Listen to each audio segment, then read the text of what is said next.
Hello and welcome to Dynamic Study. Today I will discuss about UGC NET paper 2 political science. Political science के एक बहुत important topic evolution of Panchayati Raj act. हमारे देश में जो पंचायती राज act बना है वो कैसे बना है उसका इवोल्यूशन के बारे में हम डिटेल देखेंगे। तो स्टार्ट करते हैं आज के लेक्चर को। सबसे पहले हमें जानना है पंचायती राज इंस्टीट्यूशन है क्या। मैं सिंपली बता देती हूँ।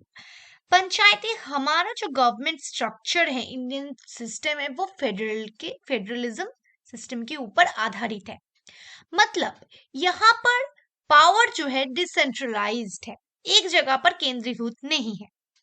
सेंटर के पास पावर है, स्टेट गवर्नमेंट के पास पावर है और लोकल गवर्नमेंट के पास पावर है।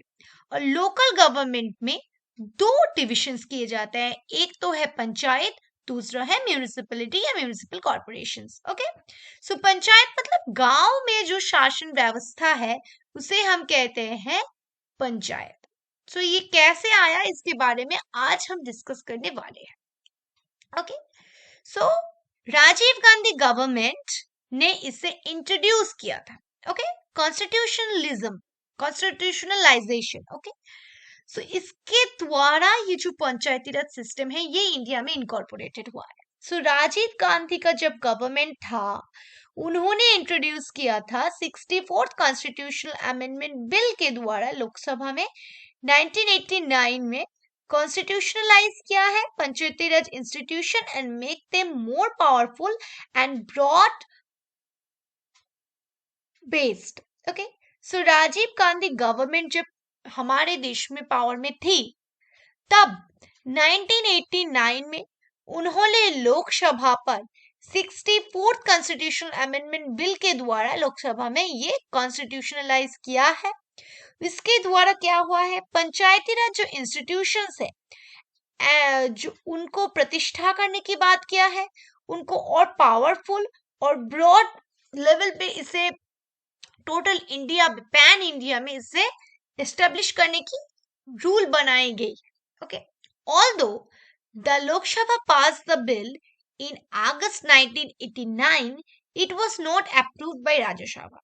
सो लोकसभा में 1989 में अगस्त मंथ में ही ये बिल पास हो गया था, लेकिन राज्यसभा ने इस बिल को अप्रूव नहीं किया। सो क्या हुआ, so the bill was vehemently opposed by the opposition on the ground that it sought to strengthen the centralized in the federal system. So इसीलिए ऑपोजिशन जो पार्टी थे उन्होंने इसका ऑपोजिशन किया था, उसके विरुद्ध गए थे, बताया था कि हमारा जो इंडियन फेडरल सिस्टम है इसमें इट शॉर्ट टू स्ट्रेंथन, हमें चाहिए थोड़ा सा सेंट्रलाइज पावर को और ये क्या कर देगा, सेंट्रलाइज कर देगा। इसके लिए इसके विरुद्ध वो लोग गए थे। ओके, अब देखते हैं कि ये जो बिल मैंने बताया कि पास हुआ या नहीं हुआ, तो ये जो बिल अल्टीमेटली कब पास हुआ, 1993 में 73rd कॉन्स्टिट्यूशनल अमेंडमेंट के द्वारा से इसे राजीव गांधी गवर्नमेंट ने इंट्रोड्यूस जरूर किया था 1989 में 64th कॉन्स्टिट्यूशनल अमेंडमेंट जो लोकसभा में पास हुआ था, लेकिन तब वो पास नहीं हो पाए। लेकिन अल्टीमेटली 73 अमेंडमेंट एक्ट 1993 में ये पास हो गया। ओके, सो अब देखते हैं ये कैसे कैसे आगे आता है। उसके बाद वीपी सिंह का गवर्नमेंट आया, जो गवर्नमेंट था वो था नेशनल फ्रंट गवर्नमेंट, जो सरकार का नाम था।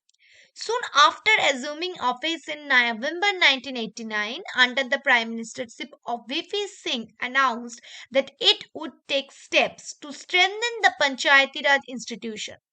सो वो भी वीपी सिंह के गवर्नमेंट भी चाहते थे कि ये जो वीपी सिंह जब प्राइम मिनिस्टर थे तब वो भी चाहते थे कि हमारे देश का जो पंचायती राज सिस्टम है वो भी पावरफुल हो, उसे और पावर मिले, उसे और स्ट्रेंथन करने की बात की गई। Okay, in June 1990 a two-day conference on the state chief ministers under the chairmanship of VP Singh was held to discuss the issue relating to strengthening the Panchayati Raj bodies. नवंबर 89 में VP Singh का सरकार केंद्र में आया। वो चाहते थे कि पंचायती राज सिस्टम्स और स्ट्रेंथन हो और पावरफुल हो। तो जून 1990 में उन्होंने एक 2 डेज कॉन्फ्रेंस की आयोजन की, जहां पर स्टेट चीफ मिनिस्टर्स के बुलाया गया, जहां पर VP Singh as a prime minister वो चेयरमैन के तौर पर वहां रहे और डिस्कस किया कि पंचायती राज जो बॉडीज है उसे कैसे स्ट्रेंथन कर सकते हैं या उसे क्यों स्ट्रेंथन करना जरूरी है। Okay, the conference approved the proposal for the introduction of a fresh constitutional amendment bill। और इस कॉन्फ्रेंस में क्या हुआ, इंट्रोड्यूस किया गया, अप्रूव्ड हो गया कि वो लोग सोचते हैं कि नए तरीके से, नए रूप से फिर से हमें कॉन्स्टिट्यूशन अमेंडमेंट बिल को लोकसभा में फिर से उठाना चाहिए। उन्होंने क्या किया, वो पावर में आने के बाद सारे चीफ मिनिस्टर्स को बुलाए, कॉन्फ्रेंस किया और वहां पर डिस्कस किया कैसे हम इसे कर सकते हैं। Okay, Consequently, a constitutional amendment bill was introduced in Lok Sabha in 1990। Consequently क्या हुआ, कॉन्स्टिट्यूशनल अमेंडमेंट जो बिल है वो लोकसभा में उसके बाद इंट्रोड्यूस किया गया, सारे प्राइम चीफ मिनिस्टर्स के साथ बात करके। ओके, 1990 में। लेकिन फिर क्या हुआ, however the fall of the government resulted in the lapse of the bill। लेकिन सरकार ही टूट गई, सरकार अपना आस्था नहीं बनाकर रख पाई लोकसभा में, इसलिए ये बिल भी लैप्स हो गया।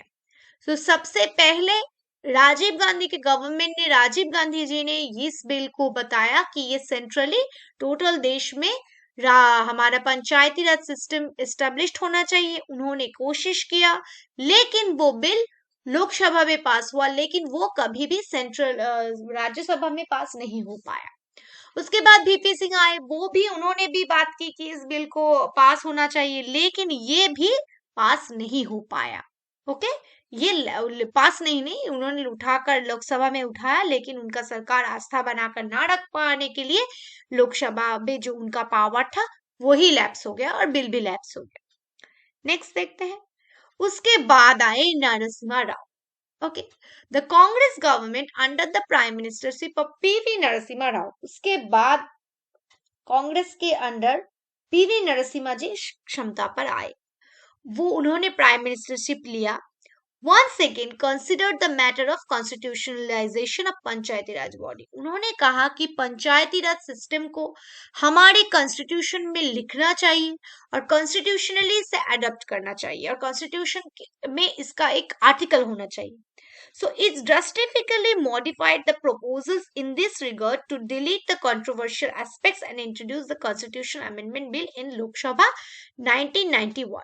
तो पीवी नरसिम्हा राव क्षमता में आने के बाद उन्होंने क्या किया, कॉन्स्टिट्यूशनली पंचायती राज सिस्टम को ऑल ओवर द इंडिया इसे एप्लीकेबल करने की बात किया गया। ओके, और प्रोपोजल्स को मॉडिफाई किया, कंट्रोवर्शियल जो एस्पेक्ट्स थे, जो प्रॉब्लमेटिक एरियाज थे, उनको हटाया गया और नए तरीके से कॉन्स्टिट्यूशनल अमेंडमेंट बिल को लोकसभा में फिर से उठाया गया 1991 सितंबर में। ओके, ये जो बिल था वो फाइनली इमर्ज एज द, ये बिल लोकसभा में भी पास हुआ एंड अगेन ये राज्यसभा में भी पास हुआ and ultimately the bill emerged as the 73rd Constitutional Amendment Act 1992 और अल्टीमेटली ये जो एक्ट था वो बिल था वो एक्ट में रूपांतरित हो गया और 1993 से 24 अप्रैल से ये इम्प्लीमेंट होना या फोर्स में लाना, इम्प्लीमेंट बोलना गलत है, लेकिन फोर्स में लाना शुरू हो गया है। सो शुरू किया था ये जो प्रोसेस राजीव गांधी ने, उसके बाद वीपी सिंह की सरकार ने कोशिश की, उन्होंने भी फेल हुआ, लेकिन नरसिम्हा राव के टाइम पर ये कॉन्स्टिट्यूशनली हमारे कॉन्स्टिट्यूशन में इसे रखा गया। सो 243 आर्टिकल में, ओके, 243 से ZG तक इसे कॉन्स्टिट्यूशनली हमारे अप्लाई किया गया। ओके, सो आगे देखते हैं। पंचायती जो एक्ट था, सो आर्टिकल 243 से 243 तक हमारे कॉन्स्टिट्यूशन में पंचायती राज सिस्टम के बारे में डिटेल्स बताया गया। ओके, आगे देखते हैं। ओके, सो अब हमें जानना चाहिए ये जो पंचायती राज सिस्टम, ये क्या कॉन्सेप्ट राजीव गांधी ने लाया था?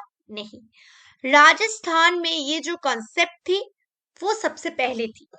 मतलब पंचायती राज सिस्टम कोई कोई राज्य अपनी तरफ से इंप्लीमेंट करने की कोशिश कर रहे थे, वो अपने आप में कुछ अलग रूल से उनके पास ये कॉन्सेप्ट था। नेशनल पंचायती राज डे 24 अप्रैल को पालन किया जाता है हर साल, और सबसे पहले राजस्थान में ये पंचायती राज सिस्टम अप्लाई किया गया था। ओके, नेक्स्ट देखते। पंचायती राज सिस्टम ऑब्वियसली एक ऐसा कॉन्सेप्ट है जो गांधी जी ने दिया था। उन्होंने रूरल लेवल पर डेवलपमेंट की बात की, रूरल पावर डिसेंट्रलाइजेशन की बात की। उनके हिसाब से आइडल विलेज क्या होता है? An idle village is free from quarrels and theft. जहां पर झगड़ा नहीं होगा, जहां पर चोरी नहीं होगी, there is a harmony among communities and untouchability is absent. और जहां पर जो communities है, जो लोग वहां पर रहते हैं, उनमें एक कम्युनिटी, एक हार्मोनी बनाकर रहेगी वो लोग, और जहां पर जो अनटचेबिलिटी जैसे मतलब खराब चीजें वहां पर नहीं रहेगी। ये था गांधी जी का आइडल विलेज के ऊपर धारणा। उसके बाद देखते हैं उन्होंने क्या कहा था। My idea of village Swaraj, उनका जो स्वराज, उनका जो विलेज स्वराज का कॉन्सेप्ट है, वहां से ही आगे आ जाकर पंचायत जैसी कॉन्सेप्ट आई है, लेकिन उनके कॉन्सेप्ट से बहुत अलग है ये कॉन्सेप्ट, लेकिन फिर भी हम कह सकते हैं उनके कॉन्सेप्ट से थोड़ा सा रिलेटेड है। The my idea of village Swaraj is it complete republic independent of its own neighbor, of its own vital wants, and yet interdependent for many others, in which dependence is a necessity. उनका जो village Swaraj, गांव का जो स्वराज का जो complete Swaraj का जो concept था, वो एक रिपब्लिक होगी, वो अपने आप को शासन करेगी, वो इंडिपेंडेंट होगी एक दूसरे से, वो अपने नेबर से हमेशा सब कुछ मांग कर उसका जो एरिया है वो नहीं चलाएगी, वो अपना जो वांट्स है वो अपने आप का पूरा करेगी, इंडिपेंडेंट होगी सबसे।